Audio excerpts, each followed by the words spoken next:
हरियाणा के विधानसभा अध्यक्ष press conference करे, चलिए क्या कुछ कह रहे हैं आपको सुनवाते हैं। तथा निर्दलीय 3 सदस्य 7 मिनट तक उन्होंने अपनी बात रखी है।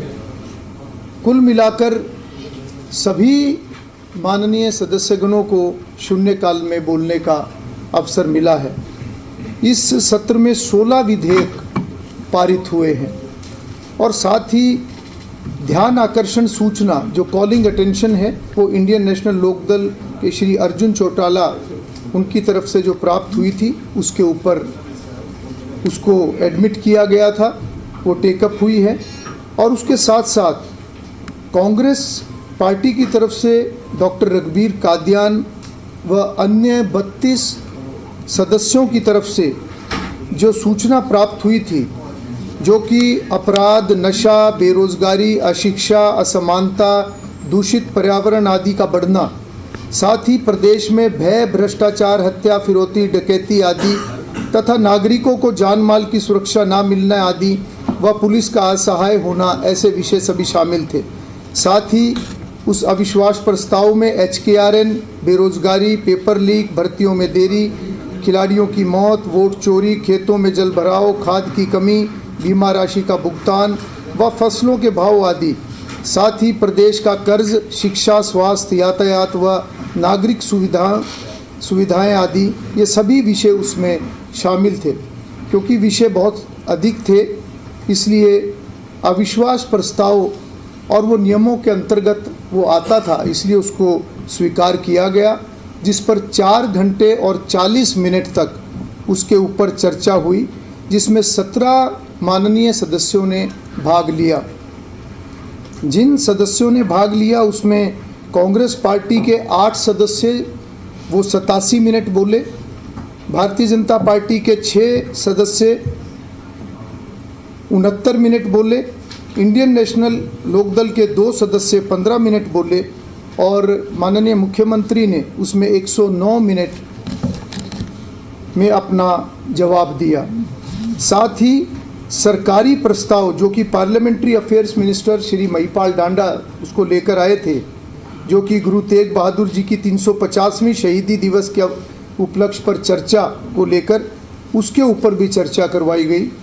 साथ ही विधायक श्री घनश्याम दास जी का रूल 84 के अंडर जो प्रस्ताव मिला था उसको भी एडमिट किया गया, जो कि राष्ट्रीय गीत वंदे मातरम के 150 वर्ष पूरे होने के अवसर पर उसके ऊपर भी 113 मिनट चर्चा हुई, जिसमें कांग्रेस के 3 सदस्य, भारतीय जनता पार्टी के 2 सदस्यों ने हिस्सा लिया और मुख्यमंत्री जी ने भी उस चर्चा में हिस्सा लिया।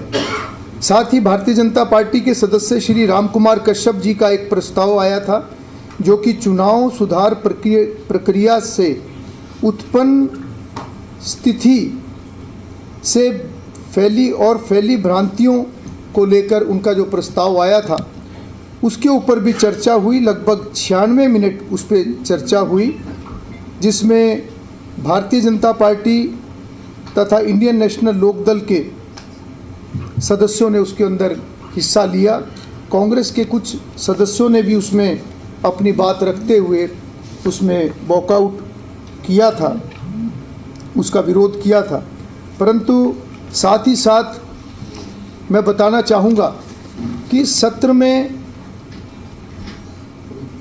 दर्शकों की भागीदारी बहुत अच्छी रही है।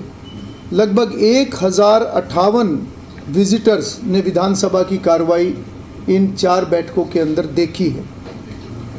कार्रवाई कुछ समय के लिए बाधित भी रही और बार बार वेल में आने के कारण व सदन में की कार्रवाई में बार बार अनुरोध करने और वार्निंग देने के बाद भी जब उस प्रकार का एक बाधा डालने का कार्य जारी रहा तो 9 सदस्यों को नेम भी करना पड़ा।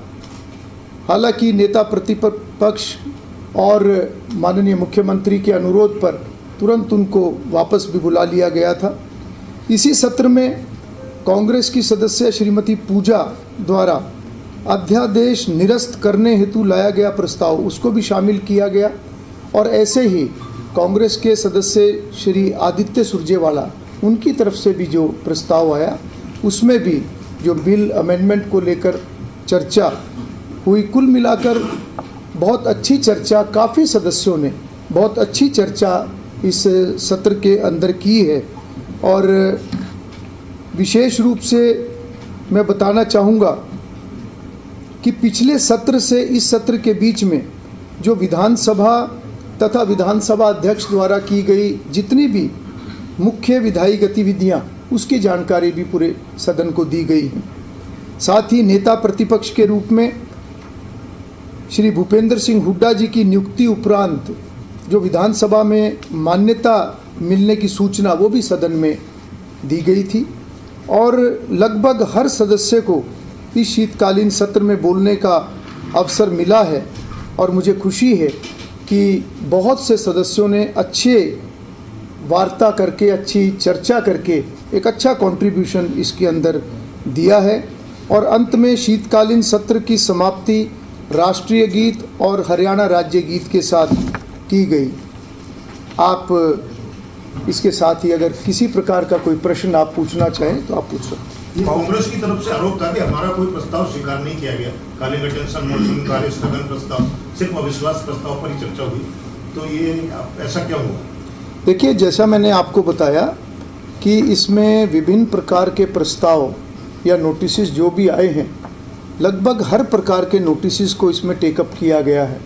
चाहे वो विपक्ष की तरफ से एक कॉलिंग अटेंशन भी है या उसके साथ ही जो एडजर्नमेंट, जो एक अविश्वास प्रस्ताव जो कांग्रेस पार्टी की तरफ से आया था, और उसमें लगभग